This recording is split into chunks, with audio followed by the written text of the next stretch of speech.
In this video, I'll be showing you guys how to solve telescopic series. I'm going to be working through all the logic of it as well, if you care to know that. But I'll timestamp it, of course. I'll only cover the logic in this first problem. If you want to skip it, just skip into the next problem. I'll explain how to solve this telescopic series first, if you care about that only. So let's go ahead and start off with this. This is a telescopic series. Now, it might not be as obvious what a telescopic series is at the beginning when you first learn this, but I will explain that without any math terminology. I'll just show you with the numbers. Okay? So let's go ahead first take some partial sums, right? So n is equal to 1 up into n is equal to, let's pick n is equal to 4, all right? So when n is equal to 1, we have a function above, which we'll write down. When 1 is equal to 2, n is equal to 3, and n is equal to 4. So let's write down all these sums. N is equal to 1 gives you 1 over 1 minus 1 over 2. Plus, and the reason why I put a plus is because this is a series. We add all the values in the sequence, okay? We have a summation symbol here to actually show that. So we put a plus 1 over 2 minus 1 over 3 plus 1 over 3 minus 1 over 4 plus 1 over 4 minus 1 over 5. And we're getting all these values from this formula here. When n is equal to 4, we get 1 over 4 minus 1 over 5 for this term of the sequence, correct? And so on, dot, dot, dot. Since this series approaches infinity, we want n also to approach infinity. So at infinity, let's just represent this as the function 1 over n minus 1 over n plus 1. Okay, this is just the general formula for your series, general sequence function for your series. All right, well, now that we have this, what do? Well, this might not be too obvious, but negative 1/2 actually cancels out with positive 1/2. And negative 1/3 actually cancels out with positive 1/3. And negative 1/4 actually cancels out with positive 1/4. Now, what happens next? Well, if n was equal to 5, we're going to have some positive 1/5 value after this negative 1/5 value, correct? So this 1/5 value next to negative 1/5 value actually gets canceled out as well. So all the former values cancel out the latter values. Or the latter values cancel out the former values. Right? This is what a telescopic series is. When future values, like later values in your sequence, cancel out previous values in the sequence, you have a telescopic series in a pattern-like way. Okay. Well, here's the thing about this. What about this n part up into infinity? Well, this negative 1 over n actually cancels out. But what about this negative 1 over n plus 1? Technically, this doesn't cancel out. Because if we were to add all the values, we realize that only this first term cancels out with the last term of the next, right? This 1 over n, or this later term only cancels out with the previous value, correct? So this is where I'm getting to the logic part now, so I guess you can just skip a little bit later in the video. But this negative 1/4 cancels out with the next value, correct? But remember, up into infinity, there is no next value. So this guy at the very end doesn't get canceled out. All right, this negative 1 over n plus 1 doesn't get canceled out because there's no next value to cancel it out up into infinity. So what do we actually have? Well, a function we can actually just create something, right? 1 minus 1 over n plus 1. Everything cancels out except for this beginning 1 term and this negative 1 over n plus 1 term. So everything cancels out except for these. And this actually gives you the value at any term, any partial sum of your series. Well, why is that? Well, if we plug in, let's say, if we plug in 4 into n, well, look what happens. If we plug in 4, we want to find the n is equal to 4th term, right? If you plug in 4 into n, you want to find n equals 4. So what happens if we set n is equal to 4 as our upper bound for our sum? Well, if we set just n equal to 4, this later thing we ignore. Okay, we're not adding anything past n is equal to 4. So what actually happens is you just get, let's actually keep the 1/5 there. You just get negative 1/5, right? And then this negative 1/5 doesn't get canceled out. Remember what he said about the last value of your series not getting canceled out, right? Well, this negative 1/5 doesn't get canceled out if n is equal to 4, right? So if n is equal to 4, you just get 1 minus 1/5 as your value of your series at n is equal to 4. And look what happens if we plug in 4 into n. We get 1 minus 1 over 5. And isn't this the same exact answer as what you would get if you just plugged in? If you just cancel all the values and then added these leftover numbers together? That's exactly the case. And why am I mentioning this? Well, we can actually use this logic and set n to approach infinity. So we can get the value of the series as n approaches infinity. Right? Since this function actually gives you the value at any, it gives you the value of your series, the value of your sum at any n value, okay? We can just set n approaching infinity so we can find the infinite series value. So what happens if we set n is equal to infinity? Well, we just get 1 minus 1 over infinity plus 1 is just infinity. Correct? So 1 over infinity is just equal to 0. All right? It just approaches 0. So we get 1 minus 0, which is simply equal to 1. So as your nth term approaches infinity in the series, you just get 1 as the value that your telescoping series converges at. So what we have right here is quite the obvious telescoping series. Later values will cancel out former values. Now there are some telescoping series problems where you're going to have to use partial fraction decomposition, and I'll show you that later in this video. But let's go ahead and start off with this. Well, the first start that we want is to understand the logic of this telescoping series. Let's see how it looks like, right? So let's go ahead and use n is equal to 2 as n approaches the partial sum from n is equal to 2 to n equals 5. Right? We can write that down first. So let's go ahead and write that down. N is equal to 2, n is equal to 3, n is equal to 4, and n is equal to 5. So when n is equal to 2, we get 2 over 1.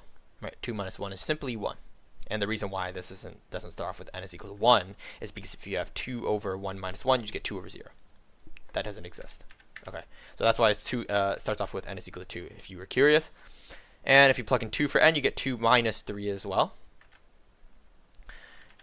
Plus, since this is a sum, n is equal to 3. So when n is equal to 3, you get 2 over 2 minus 2 over... Wait, what am I doing? 4, yeah.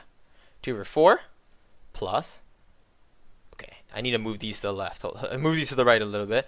When n is equal to 4, you get 2 over 3 minus 2 over 5 plus 2 over 4 minus 2 over 6. Right? This is when n is equal to 5, correct? And dot, dot, dot. Let's go ahead and put as n approaches infinity and write a general function up here. So 2 over n minus 1 minus 2 over n plus 1. Okay, look what we have here. This 2/3 cancels out with this positive 2/3. This negative 2/5 cancels out with, well, some next negative 2/5 value, some positive 2/5 value. That's actually when n is equal to 6. Right, but actually everything eventually gets canceled out, right? You can see a pattern. Negative 2 over 4 cancels out with positive 2 over 4 here. And here's the thing about this 2 over 2. Well, this 2 over 2 doesn't cancel out, and this 2 over 1 also doesn't cancel out. All right, these are actually these are safe. Okay, these never cancel out. And if you're uncertain whether these cancel out or not, just keep adding, just keep finding n is equal to 6 values, n is equal to 7, and if these just eventually don't cancel out, well, you know that they don't cancel out. Okay, this also negative 2 over 6 value eventually cancels out. All right, and I think it cancels out when, let's see, I think it actually cancels out when n is equal to 7. You can test that out. Right, but everything actually cancels out, and remember, eventually this guy also cancels out because this value will be canceled out with some previous value less than infinity. Now remember, since you're at infinity, there's no number past this value here, so nothing will cancel out this guy. Okay, nothing will cancel out this guy. It's safe. So therefore our function for our series is 2 plus 2 over 2, which is just 1, minus 2 over n plus 1. Remember, this function just simply represents the value of your series as n approaches some point at some n value. Okay? But more specifically, this function actually represents the value of your series as n approaches infinity. So we have 2 plus 1 here. Remember, we have 2 minus 2 over infinity. Well, this is just 0. It's a big fat 0. So it cancels out. So all we really get is 2 plus 1, which is just 3. Therefore, this telescoping series actually converges at the value 3. This problem is also a telescoping series. Here's the thing. We could just use direct comparison test to solve this, if we wanted to, of course. Now, what's the fun in that if we can just use telescoping series? Yeah, well, some exams will ask you to directly use telescoping series, not to solve this with any method you know, but they'll just ask you to use telescoping series to solve this. So I want to show you how to use partial fraction decomposition to solve telescoping series as well.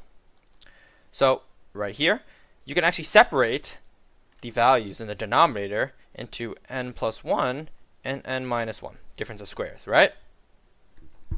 Well, what you can actually do is use partial fraction decomposition. So a over n plus 1 plus b over n minus 1 is your decomposed partial fraction for this fraction here. What we want to do is multiply a by n minus 1 and b by n plus 1. Alright, once you have this, you get a of n minus a plus b of n plus b. And when we look at the numerator for this original fraction, you only get just some constant 1. So a of n plus b of n doesn't equal any term n, correct? So you just get a 0 here. Now, if you don't know how to do partial fraction decomposition, I highly recommend that you touch up on that. It's going to be pretty useful for solving some telescoping series. So a plus b, just equals 0. Alright, what about the value 1? Well, we realize that we have a negative a plus b. And these are some constant values. Therefore, negative a plus b can simply equal 1. Correct? Well, we have a system of equations here. A plus b is equal to 0, and negative a plus b is equal to 1. So, using just a little bit of logic, a is equal to negative 1 and b is equal to 1/2, correct?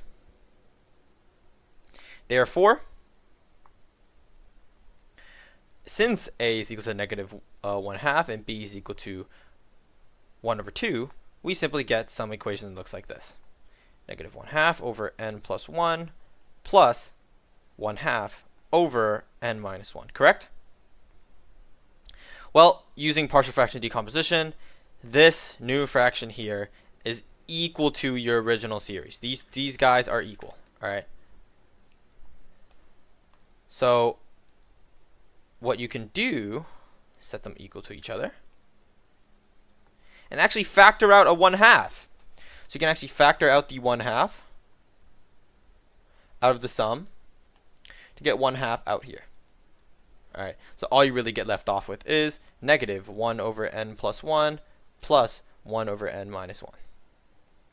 Technically, we can switch this negative and plus around to make this look easier to look at. So we have 1 over n minus 1 minus 1 over n plus 1 as our new series. And now we have the telescoping series that makes it very easy to tell that this is a telescoping series. Let's go ahead and look at all the values from n is equal to 2 to n is equal to 4. So n is equal to 2, n is equal to 3, and n is equal to 4. It looks like so. N is equal to 2, you get 1 over 1 minus 1 over 3. Plus, when n is equal to 3, you get 1 over 2 minus 1 over 4. Plus 1 over 3 minus 1 over 5. Dot, dot, dot. Okay? Dot, dot, dot. Right here. As n approaches infinity, we just need to write down the original function. 1 over n minus 1 minus 1 over n plus 1. Well, here's the thing about this. Negative 1/3 gets canceled out here. Negative 1/4 gets canceled out at some later value at n equals 5. And negative 1/5 also gets canceled out. And also, this 1 over n minus 1 gets canceled out. And since there's no number after this guy won't get canceled out, right? This is at infinity, technically. This is when n is approaching infinity. So there's no number past this dude. It won't cancel out. Well, here's the thing. You can test this out. 1/2 doesn't get canceled anywhere as well. So all we get left off with is actually 1 plus 1/2 minus 1 over n plus 1. And we can set this limit equal to n approaching infinity. So we get 1 plus 1/2 minus 1 over infinity. Right? If you plug in infinity into here, you just get 1 over infinity. But that just equals 0. So you get a simple 1 plus 1/2, which is equal to 3 over 2. And what we get is that this telescoping series, this guy right here, let's use a different color, converges at 3 over 2. So, pretty long video. I have to talk a lot. My throat hurts. Pause. But, as always, if you have any questions, put it down in the comment section. And if you found this video helpful, consider subscribing and liking the video. I'm going to go troll on Rainbow Six Siege now. Thanks for watching.